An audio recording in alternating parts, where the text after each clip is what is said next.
அடுத்து அந்த சஅத் இப்னு அபீ வக்காஸ் ரலியல்லாஹு அன்ஹு அவர்களிடத்தில் அவங்க சொல்றாங்க, அல்லாஹ்வுடைய தூதரே, உஹல்லஃப் அன் அஸ்ஹாபி, நான் மக்காவிலேயே தங்கிடுவோம்.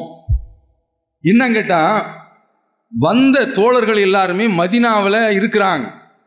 அவங்களுடைய இலக்கு, அவங்களுடைய லட்சியம் மதீனாவில் தான் சாகணும், அல்லது வேற எங்காவது சாகணும். போர்க்களத்தில் மக்காவில் சாகக்கூடாது.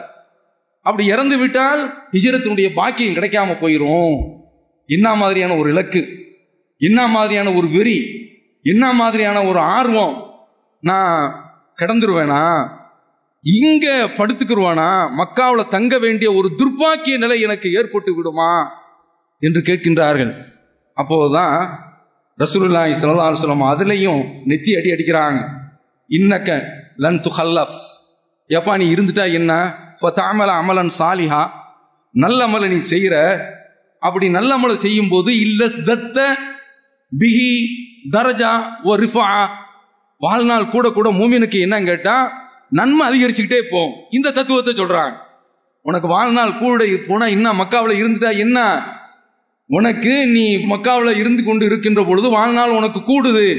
அப்படி கூடியது என்றால் உனக்கு ஒவ்வொன்றிலையும் உனக்கு நன்மை கிடைக்குது என்று சொல்லிவிட்டு அடுத்து உடல்ல ரசூலுல்லாஹி ஸல்லல்லாஹு அலைஹி வஸல்லம் அவர்கள் சும்ம லஅல்லக அன் துஹல்லஃப் ஹத்தா யன்தஃபிய பிக அக்வாமுன், நீ உனக்கு கொஞ்ச நாள் நீ இருக்க போற, அப்படி இருக்கக்கூடிய ஒரு வாய்ப்பு உனக்கு கிடைத்தது என்றால் உன்னால் ஒரு சமுதாயம் பலன் பெறும், உன்னால் ஒரு சமுதாயம் சோதனையை அனுபவிக்கும் என்று சொல்லிவிட்டு அல்லாஹ் மம்லி லி அஸ்ஹாபி ஹிஜ்ரத்தஹும், இறைவா இலக்கிற்காக வேண்டி புறப்பட்டவர்கள், இலட்சியத்திற்காக வேண்டி புறப்பட்டவர்கள், அவர்களுடைய ஹிஜ்ரத்தை அவர்களுக்கு நீ செல்லுபடியாக்கு, தள்ளுபடியாக்கி விடாதே. வலா தருத்துஹும் அலா அகாபிஹிம், அவர்களை அவர்களுடைய புறமுதுகு காட்டி ஓடக்கூடிய வகையில் நீ ஆக்கி விடாதே என்று நபி ஸல்லல்லாஹு அலைஹி வஸல்லம் அவர்கள் துஆவும் செய்கின்றார்கள்.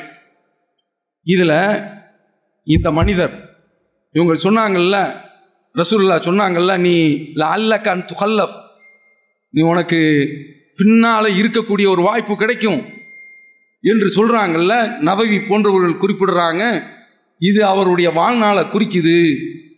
உண்மையிலேயே பார்க்கின்ற போது சஅத் இப்னு அபீ வக்காஸ் மக்காவில் இருந்து மதீனாவிற்கு வந்த முஹாஜிர்கள்ல வஃபாத் ஆனவர்களிலேயே கடைசியாக வஃபாத் ஆனவங்க சஅத் இப்னு அபீ வக்காஸ். அவங்க தான் வஃபாத் ஆகிறாங்க.